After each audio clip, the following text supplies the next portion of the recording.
मोक्षमार्गस्य नेतारं वेत्तारं कर्मविद्युतां ज्ञातारं विश्वतत्त्वानां वन्दे सद्गुरुदत्तम्। षटकारक मीमांसा में कल ये पढ़ा था उपोद्घात। उसमें ये स्वतंत्र षटकारक रूप परिणति होती है प्रत्येक द्रव्य में, ये चर्चा आई थी। समय सार का देखा था कि वो 151 और 150 और 151 कलश में जीव को ही कर्ता कहा है, उसके हर माने स्वतंत्र रूप से उसके परिणामों का। और फिर यहाँ से कि प्रवचन आपने कहा कि वो स्वाधीन होता है, आया था उसमें। हाँ, और वो स्वभाव स्वाधीन होने से अन्य के द्वारा नहीं किया जाता है, कहा गया आया था। स्वभाव और स्वाधीनता का अविनाभाव सिद्ध किया था। फिर ये कहा था कि यहाँ पे प्रवचन सार में हर जगह न्याय से सिद्ध किया गया है स्वतंत्रता को, स्वाधीनता को, ये बताते हुए माने जीव का पुद्गल के साथ कैसे संबंध है। और ये 5 शरीरों की जो चर्चा हुई कि वो शरीर कैसे आत्मा नहीं है क्योंकि वे पुद्गल में है। और फिर ये 174 नंबर की गाथा। और फिर ये ठीक है, तो हमने ये कहा था कि जो वस्तु की परिणति है, स्वतंत्रता है, जो षटकार के उपोद्घात में ये आया था ना विषय की वस्तु में ऐसी शक्ति आए करके। निशक्ति उपोद्घात में, हाँ, निशक्तियों की मुख्यता से। इसमें जो शब्द पड़ा था कि अब निज शक्तियों की मुख्यता से प्रत्येक द्रव्य में जो स्वभाव षटकार रूप परिणति होती है वह किस प्रकार घटित होती है तथा वह भूतार्थ क्यों है, इसकी मीमांसा के साथ अविनाभाववश जो बाह्य वस्तु में कारक होने का व्यवहार किया जाता है वह अभूतार्थ क्यों है, इसका इस अध्याय में विचार करेंगे। तो इसके लिए फिर हमने ये कहा था कि वस्तु जो है, वस्तु मूलतः अगर देखा जाए तो वस्तु में परिणमन करने की, यानी जो एक सामान्य सिद्धांत सत द्रव्य लक्षणम और उत्पाद द्रव्युक्तम सत, जो पदार्थ होता है वो पदार्थ में स्वयं अपनी यानी अनेकांतात्मक पदार्थ ही स्वतंत्रता का उद्घोष कर रहा है। और इससे फिर वो क्रम से ये लिया था कि लेकिन ये समझने पर यानी हम द्रव्य विशेष की ओर जाते हैं, द्रव्य सामान्य को नहीं समझते हैं, और द्रव्य सामान्य समझकर फिर द्रव्य विशेष समझते हुए फिर आगे जाकर उस द्रव्य विशेष को अन्य द्रव्य से व्यावृत्त करने के लिए वो सारा प्रकरण समझे, तो फिर वो समझने का लाभ है। नहीं तो वही प्रकरण आया था कि करणाण योग का विषय किस प्रकार से चलता है और उससे परिणामों की, कषायों की मंदता और मनोजनित आनंद कैसे मिलता है, और हमें जैसे लगता है कि हमारा धर्म हो रहा है, जबकि मूल विषय पकड़ में आने से रह जाता। माने जो अतीन्द्रिय आनंद लेना है, वितरागता पर्याय में प्रकट करनी थी, वो विषय रह जाता है। इसलिए फिर वो हम यहाँ प्रवचन सार में आए थे कि प्रकरण क्रम से कैसे आचार्य ने पहले द्रव्य सामान्य के माध्यम से वस्तु व्यवस्था की स्वतंत्रता सिद्ध की है। वस्तु का ध्रुव अंश, क्योंकि विकल्प चलते हैं सभी जीवों की किस निमित्त से, या तो वस्तु को शाश्वत रखना चाहते हैं या वस्तु को बदलना चाहते हैं।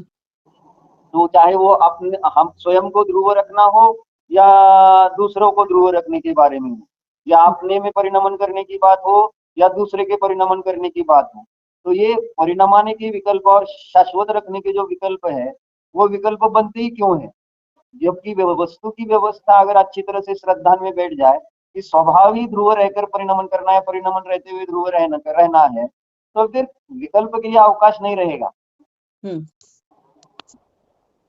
लेकिन अगर हम स्वभाव यानी वस्तु के मूल बेस तक नहीं पहुंचते हैं तो फिर विकल्पों का अभाव केवल कल्पना से होता रहता है, जैसे अन्य मतवादियों का होता है।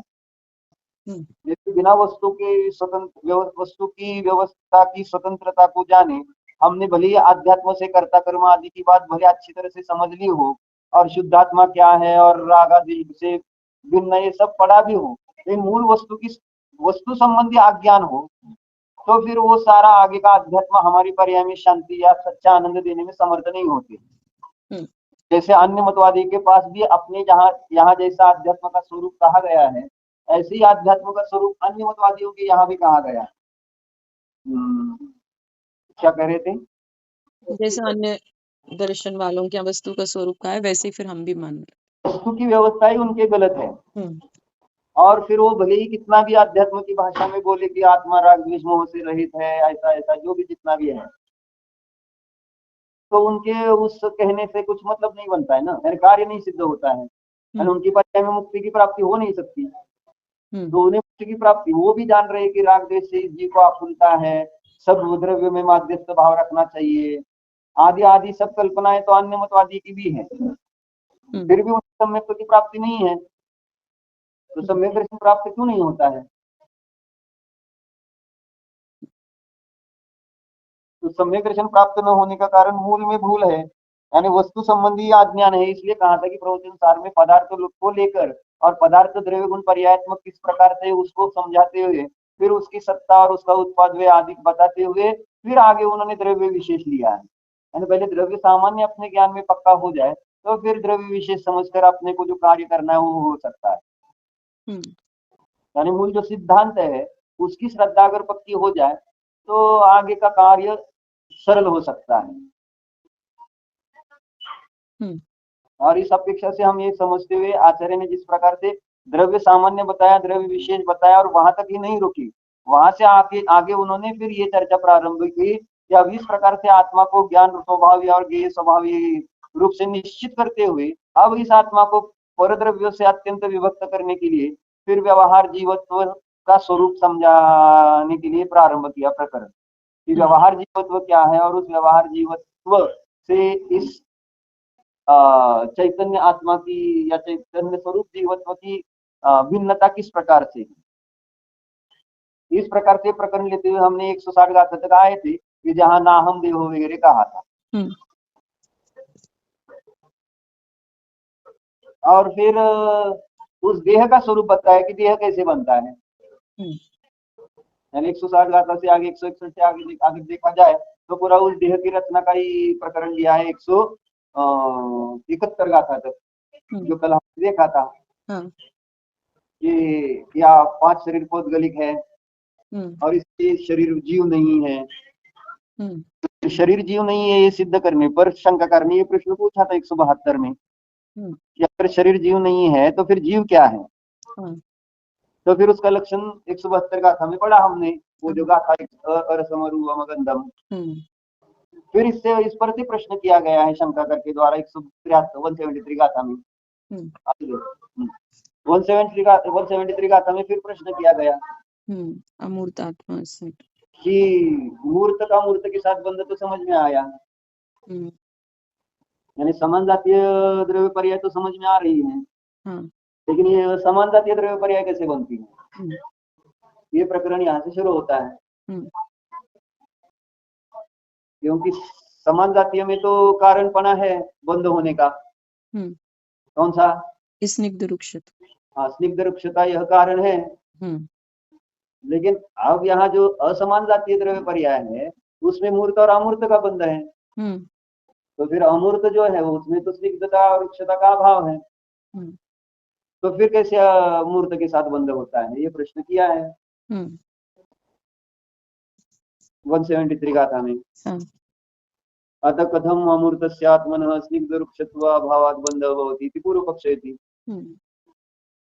अब अमूर्त आत्मा के स्निग्ध रुक्षत्व का अभाव होने से बंध किस प्रकार से होता है, इस प्रकार का पूर्व पक्ष 173 गाथा में खड़ा किया है कुंदकुंदाचार्य ने। तो उन्होंने प्रश्न किया मुत्तो रुवादि गुणो बज्जति भासे अन्नमन्नेहिम तब विवरीदो अप्पा बज्जति किदपोगलम कम्मम। अर्थ पढ़िए इसका।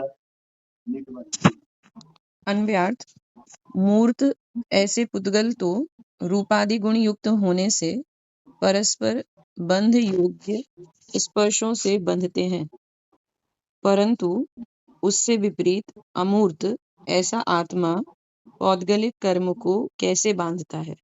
ठीक है। हाँ, मैंने प्रश्न तो सही उत्पन्न किया उसने। अब उसका जवाब जो दिया है वो अगली गाथा में एवं अमूर्तस्य अपि आत्मनो बंध भवति इति सिद्धांत यति। सिद्धांत बता रहे हैं कि अमूर्त होने पर भी इस आत्मा के बंध किस प्रकार से होता है इसका प्रतिपादन कर रहे हैं। तो गाथा पढ़िए। ब्रुवादीं रहितोपेक्षति जानति रूपमादीनि द्रव्याणि गुणे यजदा सह बंधो तेन जानीहि। अर्थ जैसे रूपादि रहित जीव रूपादि को, द्रव्यों को तथा गुणों को अर्थात रूपी द्रव्यों को और उनके गुणों को देखता है और जानता है, उसी प्रकार उसके साथ अरूपी का रूपी के साथ बंध जानो। ये तो बस है। हाँ, क्या कहा? कहा कि जैसे अरूपी जीव रूपी द्रव्यों को देखता और जानता है, वैसे ही रूपी का अरूपी के साथ बंध जानो। यानी हम अरूपी होते हुए भी रूपी पदार्थ को जान सकते हैं, हम्म उसी प्रकार अरूपी होते हुए भी रूपी के साथ बंध हो सकता है, इतना ही कर दिया है। हम्म अब ये शंका हमें नहीं उत्पन्न होती कि अरूपी होते हुए रूपी को कैसे जानते हैं, हम्म लेकिन इसी को दृष्टांत बनाकर आचार्य ने बंध की सिद्धि की है। हाँ, और ये प्रत्यक्ष भी है कि हम रूपी पदार्थ को जान रहे हैं। हम्म तो इसमें तो कोई यानी ये नहीं कह सकता कि नहीं अरूपी होते रूपी को नहीं जानता करके, हम्म ये अनुभव प्रत्यक्ष है।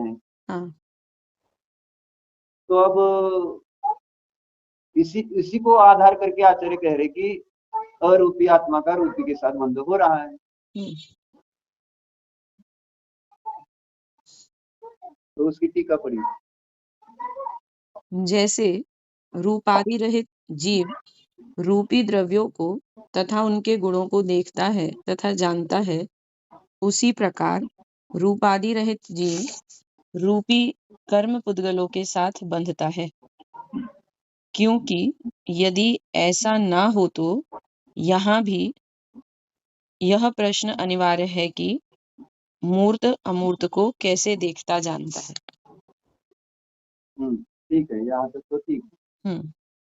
अब आगे और ऐसा भी नहीं है कि यह अर्थात अरूपी का रूपी के साथ बंद होने की बात अत्यंत दुर्घट है, इसलिए उसे दार्ष्टान्त रूप बनाया है। परंतु दृष्टांत द्वारा आबाल गोपाल सभी को प्रगट अर्थात ज्ञात हो जाए, इसलिए दृष्टांत द्वारा समझाया गया है। यथा बाल गोपाल का पृथक रहने वाले मिट्टी के बैल को अथवा सच्चे बैल को देखने और जानने पर बैल के साथ संबंध नहीं है, तथापि विषय रूप से रहने वाला बैल जिनका निमित्त है, ऐसे उपयोगारूढ़ वृषभाकार दर्शन ज्ञान के साथ का संबंध बैल के साथ संबंध रूप व्यवहार का साधक अवश्य है। बस इतना दृष्टांत समझेंगे तो आगे फिर उदाहरण स्पष्ट हो जाएगा कि किस प्रकार से रूपी का अरूपी का रूपी के साथ बंध है। तो दृष्टांत क्या बता रहे हैं? दृष्टांत में ये बता रहे हैं कि चाहे मिट्टी का बैल हो, चाहे वास्तव में माने जो बैल है वो हो, दोनों के साथ रूपी आत्मा का कोई संबंध नहीं है। लेकिन इन दोनों जो बैल हैं, इनको जो ज्ञान में जाना और जो ज्ञान में इनका बैलाकार रूप से जो प्रतिबिंब बना, उसके साथ ही आत्मा का संबंध है, ये बता रहे हैं। इसके साथ आत्मा का संबंध रहा गेयाकार के साथ। हाँ, तो गेयाकार तो अपने अमूर्त है कि मूर्त है? अमूर्त है। गेयाकार अमूर्त ही है। ज्ञान में आया हुआ गेयाकार जो है ज्ञान की परिणति होने से तो अमूर्त ही है, तो इसलिए कोई प्रॉब्लम नहीं। लेकिन वो जो गेयाकार ज्ञान में बना है वो जिस निमित्त से बना है, इसलिए उन्होंने क्या व्यवहार का वो साधक मात्र अवश्य है। हाँ। यानी जिस गेय को जान रहे हैं उसका ही गेयाकार आया है, न कि उसको छोड़कर अन्य किसी का। इसलिए व्यवहार से जिसको जाना वह उस गेयाकार का कारण कहा जाता है। यानी ज्ञान में जिस किसी पदार्थ का गेय बन रहा है, तो इसमें मुख्यतः से मूर्त की अपेक्षा से बात कर रहे हैं। तो मूर्त पदार्थ का ज्ञान में ज्ञेयाकार बना, तो वो मूर्त पदार्थ के कारण बना, इस प्रकार का व्यवहार का वह साधक है। अन्यथा वह ज्ञेयाकार मूर्त का नहीं बनता। अगर मूर्त ज्ञेय नहीं होता तो मूर्त ज्ञेयाकार नहीं होता ज्ञान में। ज्ञान में जो मूर्त ज्ञेयाकार आया है, ज्ञान की अपेक्षा से देखो तो वह अमूर्त है, लेकिन ज्ञान की अपेक्षा से देखो तो वह मूर्त है।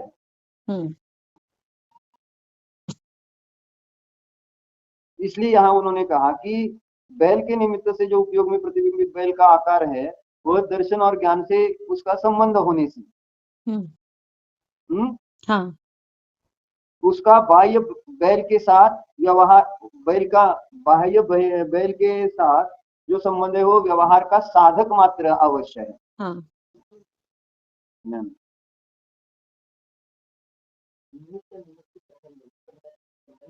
कर्ता कर्म की बात नहीं कर रहे। यहाँ इतना ही बताने का प्रयोजन है कि अमूर्त और मूर्त का किस प्रकार से व्यवहार बनता है, यानी व्यवहार से अमूर्त और मूर्त का जैसे ज्ञान बन रहा है, यानी ज्ञान में ज्ञेयाकार प्रतिबिंबित होने के निमित्त से। तो ज्ञान तो मूर्त होता नहीं मूर्त पदार्थ को जानते हुए, ज्ञान तो अमूर्त ही रहेगा, भले वो अमूर्त पदार्थ को जाने। लेकिन वह मूर्त पदार्थ के क्या मूर्त पदार्थ को जानने के व्यवहार का साधक है ना। क्या लिख रहे हो? बैलाशी संबंध रूप व्यवहार का। हाँ, तो जो ज्ञेयाकार मूर्त ज्ञेयाकार आया है वह बाह्य मूर्त वस्तु को दर्शाने वाला है, ऐसा कहो। उसी प्रकार अब आगे कहते हैं, ये तो पकड़ में आया विषय। हाँ। यानी किस प्रकार से ज्ञान में ज्ञेयाकार मूर्त रूप से आते हुए वास्तव में वह ज्ञान ज्ञानाकार ही रहता है, लेकिन बाह्य मूर्त पदार्थ को जानने के कारण वह मूर्त के साथ संबंधित है, ऐसा कहा जाता है। यानी वह ज्ञान मूर्त को जानने वाला ज्ञान मूर्त कहलाए व्यवहार से। जैसे घट को जानने वाला घट, पट को जानने वाला पट, तो ऐसे ही यहाँ मूर्त को जानने वाला ज्ञान मूर्त। इस प्रकार के व्यवहार का वह साधक मात्र है। अवश्य है। इसी प्रकार आत्मा अरूपीपने के कारण स्पर्श शून्य है, इसलिए उसका कर्म पुद्गलों के साथ संबंध नहीं है। ये तो मूल यानी सिद्धांत व्यवस्था है। अनादि आनंद जो वस्तु की व्यवस्था है वो इस प्रकार रहेगी। यानी वहां पर बंद व्यवहार में हम देख रहे हैं, तो ये व्यवहार की भी प्रतीति आ रही है इसमें से कि व्यवहार क्यों कहा जाता है और व्यवहार किस प्रकार से होता है। तथापि एक क्षेत्रवगाह रूप से रहने वाले कर्म पुद्गल जिनके निमित्त हैं, ऐसे उपयोगारूढ़ राग द्वेष आदि भावों के साथ का संबंध कर्म पुद्गलों के साथ के बंध रूप व्यवहार का साधक अवश्य है। क्या कहा? जैसे वो वृषभाकार ज्ञान में आया था तो उसके साथ मैंने आत्मा के संबंध को बताया था और बाहर द्रव्य के साथ जो व्यवहार का संबंध सिद्ध किया था। ऐसे कर्म के उदय से जो राग द्वेष आदि भाव होते हैं तो वो ज्ञान का ज्ञेय बनते हैं, तो उसके कारण माने उनका आत्मा के साथ संबंध है, और वो कर्म पुद्गल जिनके उदय से ये भाव होते हैं तो उसका व्यवहारिक संबंध बताया, वो बंध रूप जो। यानी जैसे ज्ञान में ज्ञेयाकार प्रतिबिंबित होते हैं, उस समय बाह्य ज्ञेय जो है वह उस ज्ञेयाकार का निमित्त है। ऐसे ही यहाँ जो बाह्य द्रव्य कर्म द्रव्य पुद्गल कर्म है, तो वे बाह्य ज्ञेय के समान, जैसे बाहर का बैल है, मिट्टी का बैल है या जो बैल है, तो उसके समान ये कर्म या जितने भी मूर्त का पदार्थों का हमारे साथ संबंध बना है, शनो कर्म आदि का, और उसको निमित्त करके जीव में जो राग द्वेष मोह आदि परिणाम बनते हैं, जैसे बाह्य बैल को निमित्त करके ज्ञान में ज्ञाकार बना, ऐसे बाह्य कर्म को निमित्त करके ज्ञान में जो राग द्वेष मोह आदि रूप परिणति हुई, तो इस प्रकार से बिंब प्रतिबिंब रूप जो संबंध ज्ञेयाकार और ज्ञान के साथ बनता है, ज्ञेयाकार और ज्ञेय के साथ बनता है, ऐसे यहाँ मूर्त पदार्थ का अमूर्त के साथ संबंध बनता है या बंध होता है। इस प्रकार से अमूर्त के साथ मूर्त का संबंध, वास्तव में तो अपना संबंध राग द्वेष मोह के मोह से ही है, और राग द्वेष मोह अमूर्त ही है, क्योंकि जीव के परिणामों, जीव का परिणाम। लेकिन यह राग द्वेष मोह रूप परिणाम जो हुआ है वह बाह्य कर्मों के उदय के निमित्त से हुआ है। तो द्रव्य कर्म का निमित्त उस राग द्वेष मोह में निमित्त होने के कारण वहां पर उन दोनों का संबंध व्यवहार से सिद्ध होता है। इस प्रकार से मूर्त और अमूर्त का संबंध व्यवहार का किस प्रकार से साधक है, इसकी यहाँ पर सिद्धि करके बताई। अब ये समझ में आ जाता है तो फिर उस शरीर से अपने को, अरे शरीर का मेरा संबंध किस प्रकार से ये समझ में आ जाए, तो फिर अपने आप अपनी संबंधी श्रद्धा पक्की रहेगी कि मैं तो अमूर्त ही रहता हूँ, भले शरीर साथ में लगा हो, मैं तो समता भाव ही रहता हूँ, भले राग द्वेष मोह साथ चल रहे हैं। क्योंकि जैसे वो बैल का ज्ञेयाकार रूप से परिणाम ज्ञान में हुआ तो भी वह ज्ञान ही है, ऐसे ही यहाँ यह जानता है कि ये जो राग द्वेष मोह है वो मेरा परिणाम नहीं है, वो तो बाह्य निमित्त के कारण हुआ जीव में विभाव परिणाम। तो इससे दोनों की भिन्नता स्पष्ट रूप से भाषित होती है।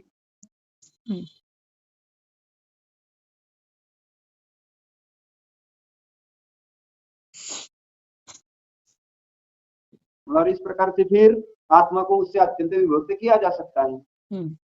यानी पहले आत्मा और शरीर ये दोनों अत्यंत भिन्न है, इसकी अनुभूति के लिए ये सारा प्रकरण। नहीं तो शरीर के साथ रहते हुए ये दोनों भिन्न है, ये जानने का उपाय क्या है फिर? यानी शास्त्र में लिखा है इसलिए भिन्न है, यानी उसमें जो एक युक्ति,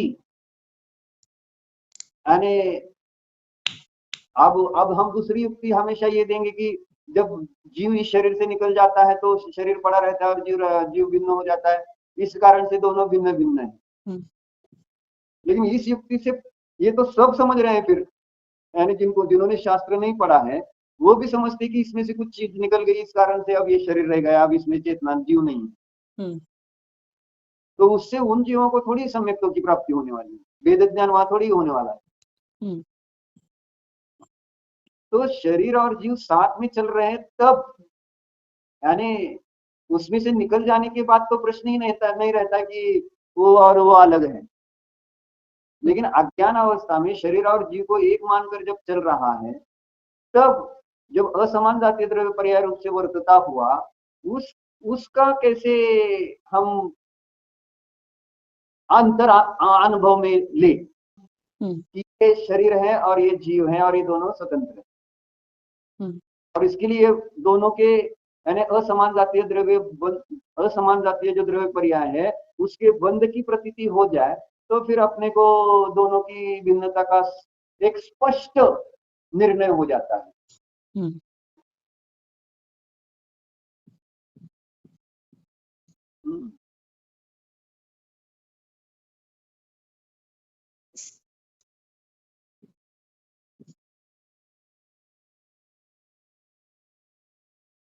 और फिर इसके आगे उन्होंने भावबंध की चर्चा की है, वो तो ठीक है, क्योंकि भावबंध तो एक वस्तु है, लेकिन जो द्रव्य बंध है वो दो वस्तु में यानी मूर्त अमूर्त वस्तु में है, इस कारण से उस द्रव्य बंध से अपने को पृथक करने के लिए समझना चाहिए। इसलिए तो प्रकरण पढ़ते हैं तो उस प्रकरण को फिर आध्यात्मिक भाषा से समझकर अपने प्रयोजन की सिद्धि के लिए उसका उपयोग करना जरूरी होता है। इसलिए आचार्य ने यहाँ ज्ञान तत्व बताया, नीय तत्व बताया, आत्मा का भी निश्चय किया ज्ञान रूप से, फिर उसको अत्यंत विभक्त करते हुए फिर वो सारा प्रकरण उन्होंने समान जातीय बंध, द्रव्य पर्याय रूप बंध और असमान जातीय द्रव्य पर्याय का बंध बताते हुए उस आत्मा को फिर उस मूर्त पदार्थों से भिन्न किस प्रकार से इसका अच्छी तरह से सारा वर्णन हो जाने पर अपने में श्रद्धा की दृढ़ता बनती है। भाव कर्म जो है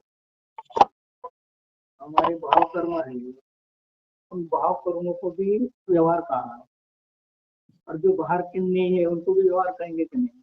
या अकेले भाव कर्म को व्यवहार करेंगे जो बाहर का कोई चेतन अचेतन है उनको भी व्यवहार के कारण करने में आएगा कि नहीं?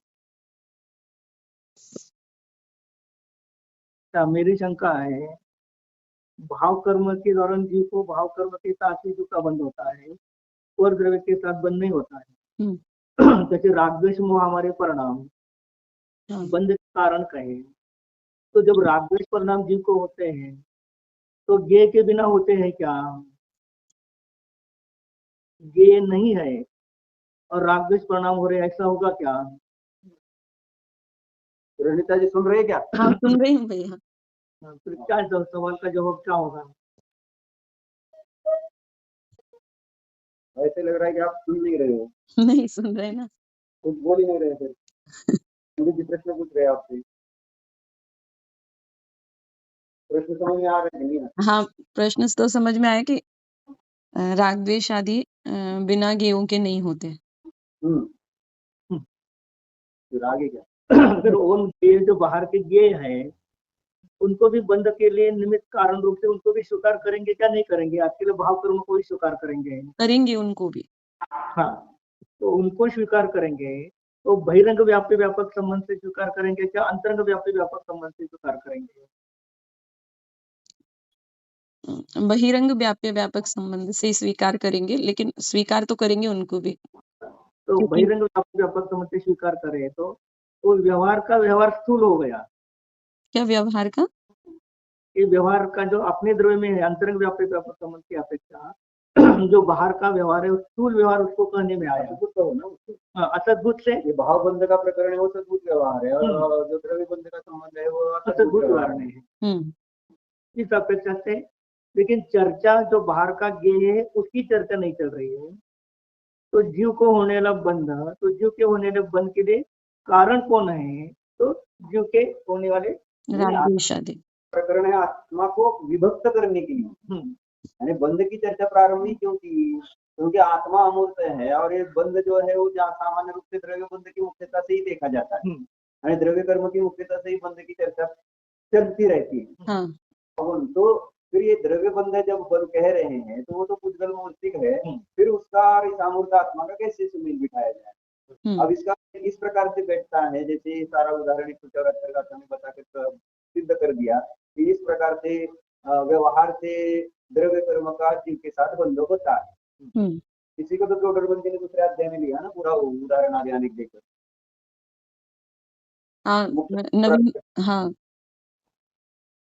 मुख्य मार्ग प्रकाशित के दूसरे अधिकार में शायद इसी की चर्चा ली है ना। हाँ, नवीन बंध विचार और वो सारा। हाँ, तो उसमें मूर्त का और अमूर्त का बंध कैसे होता है ये प्रकरण भी किया है ना प्रोडरबंदी ने। और अभी इसमें भी पढ़ा था ना मूर्त अमूर्त का बंध पंचास्तिकाय में। गाथा नंबर मुझे याद नहीं है लेकिन पंचास्तिकाय में भी आया है। मेरे पास है ना। हाँ आपके पास है क्या? हाँ है ना, तो निकालो, याद है तो जमीन मिलेगी। उसमें ये है कि पहले अधिकार में कि दूसरे मुख्य मार्ग प्रपंच नहीं, उसके पहले पहला ही अधिकार है ना। हाँ तो वही, वो तो फिर एक सवाल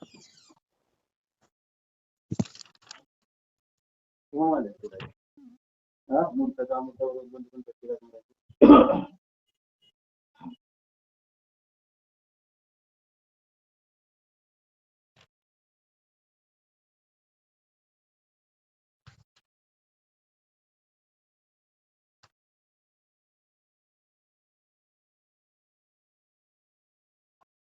पहले अधिकार में बंद की कहाँ चर्चा है?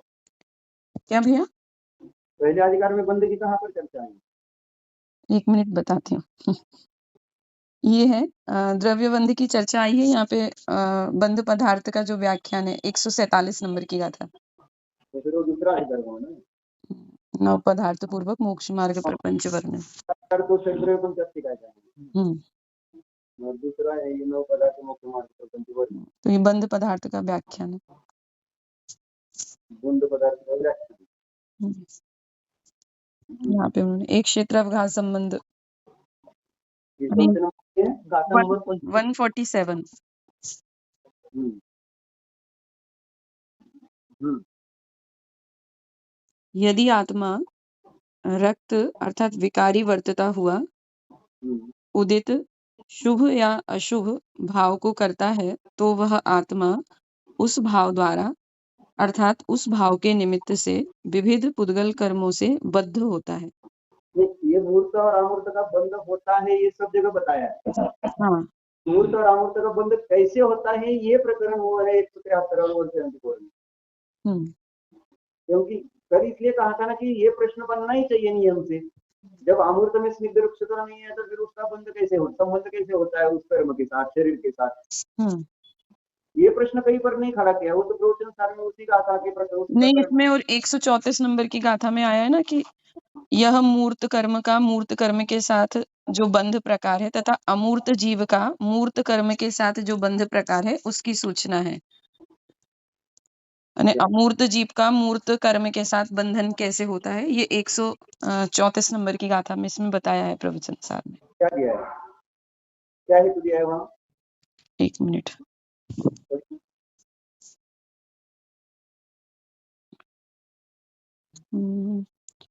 अमूर्त जीव का मूर्त कर्मों के साथ बंध प्रकार इस प्रकार है कि निश्चय नय से जो अमूर्त है ऐसा जीव अनादि मूर्त कर्म जिसका निमित्त है ऐसे रागादि परिणाम द्वारा स्निग्ध बरतता हुआ मूर्त कर्मों को विशिष्ट रूप से अवगाहता है, अर्थात एक दूसरे को परिणाम में निमित्त मात्र हो ऐसे संबंध विशेष सहित मूर्त कर्मों के क्षेत्र में व्याप्त होता है। ये एक क्षेत्र अवगाह संबंध बताया कर्म और आत्मा का, उसको ही बंध कह रहे हैं यहाँ, मूर्त कर्म और अमूर्त जीव का।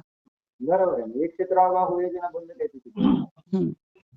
एक क्षेत्रागा होकर, और अभी वो एक क्षेत्रागा रूप से तो बाकी भी द्रव्य होते हैं, मतलब हमने देखा था।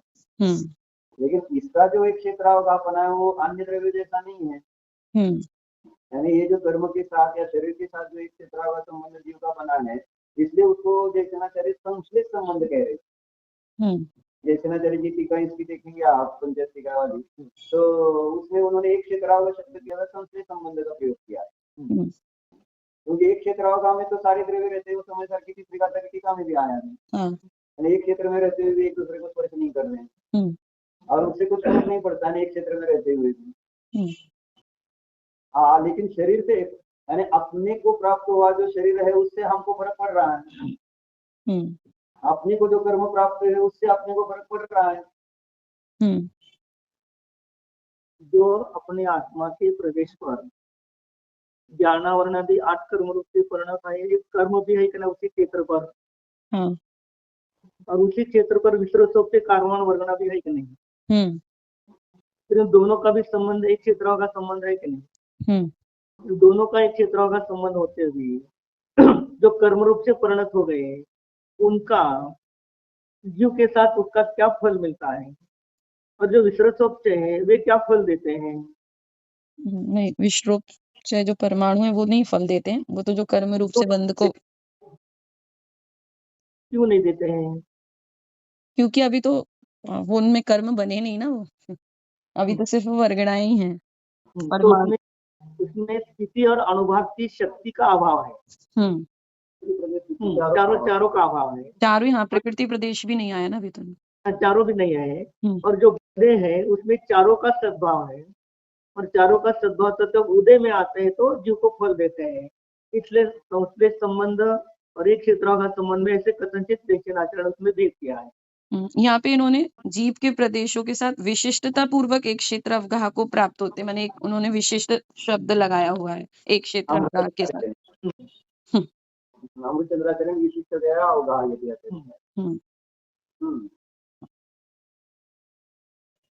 विशिष्ट रूप से अवगाह हुए हैं, इसलिए तो उदय में आने के बाद जीव को ही उसका फल भोगता है, अन्य नहीं भोगता है। इसलिए विशिष्टता पूर्वक उसका एक क्षेत्र का संबंध है, तो विशिष्ट ले लिया वहाँ। रुक्षता आध्यात्म भाषा से शुद्धता बताए ना, आध्यात्म भाषा से जो जीव के राग आदि परिणाम है उसमें सिद्धता है क्योंकि जीव का परिणाम है, और उद्गत कर्म जड़ है इसलिए उसको रुक्ष कहेंगे, और इस प्रकार से रुक्ष का बंधों को आ सका। लेकिन ये ऐसा है नहीं कुछ, एक वास्तव में स्निग्धता वगैरह जो वर्षगुण की परिणति है, वैसे थोड़ी स्निग्धता जीव के मोह राग द्वेष में होती है। लेकिन एक आध्यात्म भाषा से कहने के लिए या संबंध समझने के लिए स्निग्धता का प्रयोग किया है ना। हाँ जीव की स्निग्धता कुछ ऐसा शब्द आया था, आपने अभी पढ़ा था। हाँ हाँ, स्निग्ध शब्द आया टीका में। अथ निश्चयेन अमूर्त जीव अनादि मूर्त कर्म निमित्त रागादि परिणाम स्निग्ध सन। यानी रागादि परिणाम को उन्होंने स्निग्ध कहा। हाँ, स्निग्ध वर्तता। तो धवला में ज्ञान मार्गणा में पहले किताब में प्रश्न उठाया है कि जीव के पास स्पर्श रस वर्ण गंध नहीं है, तो फिर जो स्पर्श रस गंध वाले पुद्गल को कैसे जानता है, ऐसी वहां शंका उठाई। तो क्या जवाब देंगे अगर आपने को कोई ऐसा प्रश्न पूछे? आरोपी स्पर्श रस गंध वर्ण है और पुद्गल में स्पर्श रस वर्ण गंध है, तो ऐसे अमूर्तिक आत्मा उस स्पर्श रस वर्ण गंध को कैसे जानेगा? अभी पढ़ा ना वो बैल का दृष्टांत। तो वहां उन्होंने अलग मुद्दा कहा है कि आत्मा में स्पर्श रस वर्ण गंध गुण नहीं है, तो आत्मा में जो स्पर्श रस वर्ण गंध गुण हो तो ही पुद्गल को जाने, ऐसा नियम नहीं है। आत्मा का जानना स्वभाव है, इसलिए जानना स्वभाव के लिए वो गुण होना चाहिए तब जानेगा, ऐसा नहीं है। ऐसा वहां आचार्य ने उत्तर दे दिया है। जीव का जानना स्वभाव होने से वो जो स्पर्श रस वर्ण गंध नहीं होते भी वो जान सकता है, ऐसा आचरण वहां हेतु दे दिया।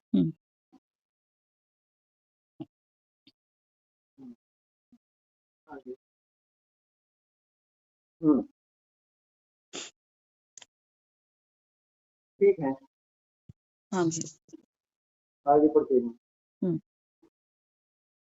कारक का व्युत्पत्ति अर्थ तथा भेद। भैया ये कल कर ले।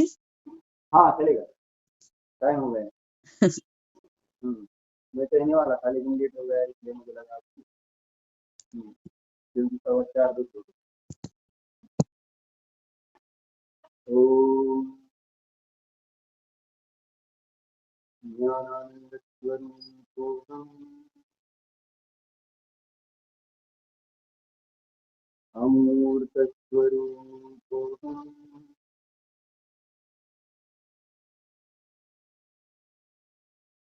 न्यायकोऽहम्